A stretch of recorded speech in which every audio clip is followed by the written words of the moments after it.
is Scott Sanis, and I'm an attorney here in Jamestown.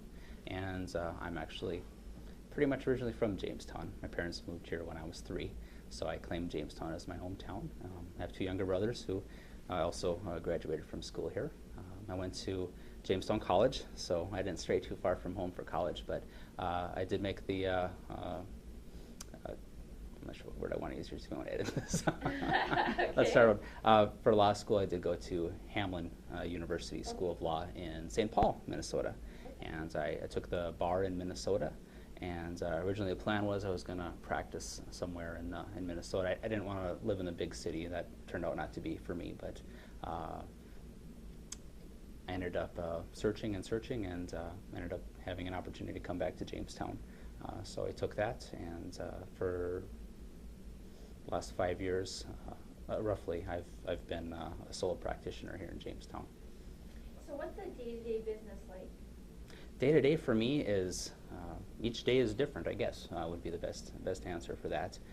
In my practice, I do a lot of criminal law, and the rest of it's probably mixed between family law and doing some, drafting wills, doing some business transactions, land transactions, some things like that. I don't do a whole lot of civil litigation other than family law, but I do a little bit of everything, I guess, in a lot of regards. Which in the smaller towns, lawyers, especially here in North Dakota, we have to diversify. We have to do a little bit of everything. So I actually kind of enjoy that. It doesn't really give you an opportunity to really specialize in really one area, but it definitely allows you to dabble and to learn a lot about multiple areas of the law, which is kind of nice. So I do enjoy that. One day I may be working on a divorce case. The next day I might be working for our local water district with some of the issues they're having. So the next day, I might have a jury trial on a DUI or something like that. So it keeps you definitely moving around from place to place in the area. And generally, my practice is concentrated here, mostly in Stutsman County in the Jamestown area. But I get over to Valley City, Barnes County quite a bit. I have a bunch of cases right now down in Lemoore County. I go to Dickey County, down in Ellendale quite a bit, and then the northern counties in our judicial district up in Carrington, which is Foster County, Peasiden, which is Wells County, Cooperstown, which is Griggs County. So I get up there quite a bit too. Wow. So how many hours do you normally work in a week? Well, that's a good question. I've been pretty busy lately, so it's probably averaging about 60 hours a week, which is probably about 20 hours more than I would like. But when you're self-employed, you have to keep the bread on the table, as I like to say. So it depends on how much work is coming, and thankfully, which is I suppose is a blessing. I've been busy lately, so we've been averaging probably about 60 hours a week. I usually get here about 8:30 in the morning, and then I'm here till about 6 at night, and then take my laptop home and probably do a couple hours of work at night, and then I'm here every Saturday as well in the morning, usually doing some work too. So it's I probably work every day, I guess, but I still enjoy it, so I guess that's a good thing. Why did you decide on this career? I think the best decision is because I didn't know what I wanted to do when I was finishing college. I was a history major and political science major. I worked for the Department of Corrections. We have the James River Correctional Center here in Jamestown, and I worked in that, and I thought maybe I'd like to do a career in law enforcement or something. But I have some great employees, great fellow employees there, coworkers that I had great relationships with, and I enjoyed that aspect of that job. But working in corrections and law enforcement really didn't turn out to me. I think I was a little bit too timid of a personality as far as for some of the things with that, and I'm not the maybe contrary to popular opinion, all lawyers are not great, alphas or extroverts. I mean, I can be at times, but I'm a little more timid and introvert, and I think you have to have more of that outgoing personality for law enforcement.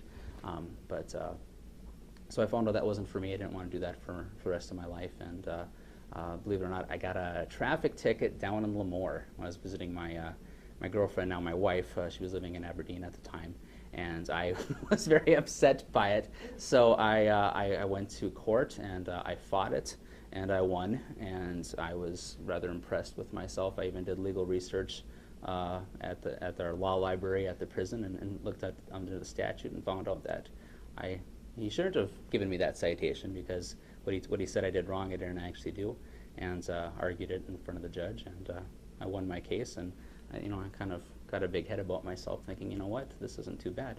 So I looked into taking what we call the LSAT, which is the entrance exam for law school, and did well on that, and applied to some law schools and got accepted, and so here we are. How has your education prepared you for your career? I think law school is very different than the normal college experience. They do what's called the Socratic method.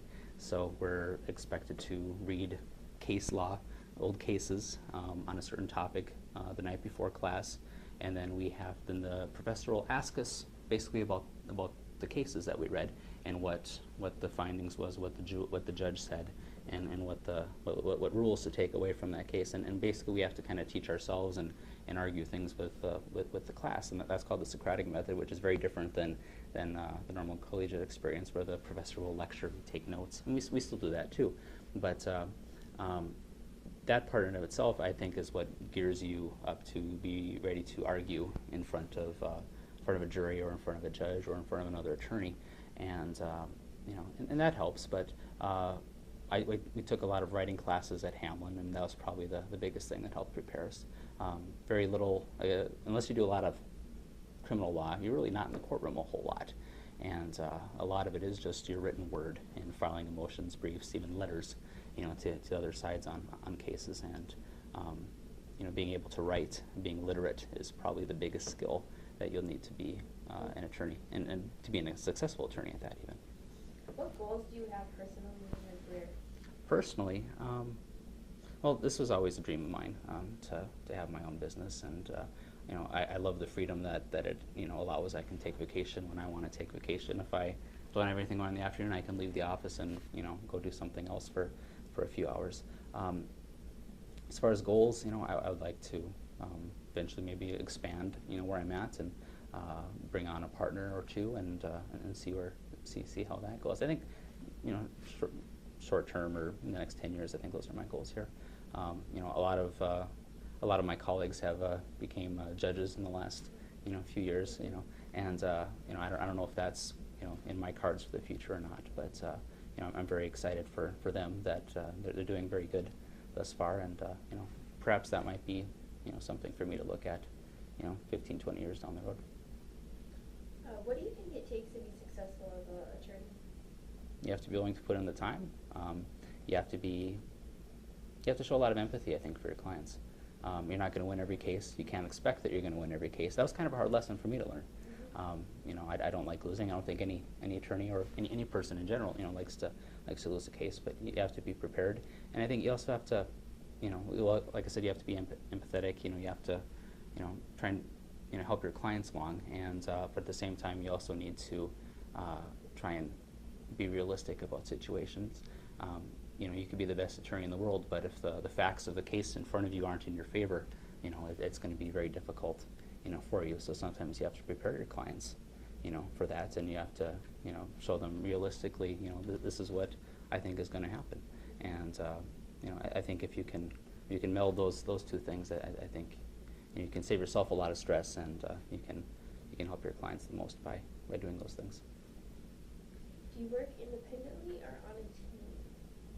Well, primarily since I'm a solo practitioner, I do work independently. I have my assistant, here in the office, my assistant Megan, and she's a great help. So I guess we're a team, and my wife does my finances and my billing. So on that aspect, it's this is kind of a family business in a sort. So I do work. My wife is very good at the financial side, and she keeps me in line with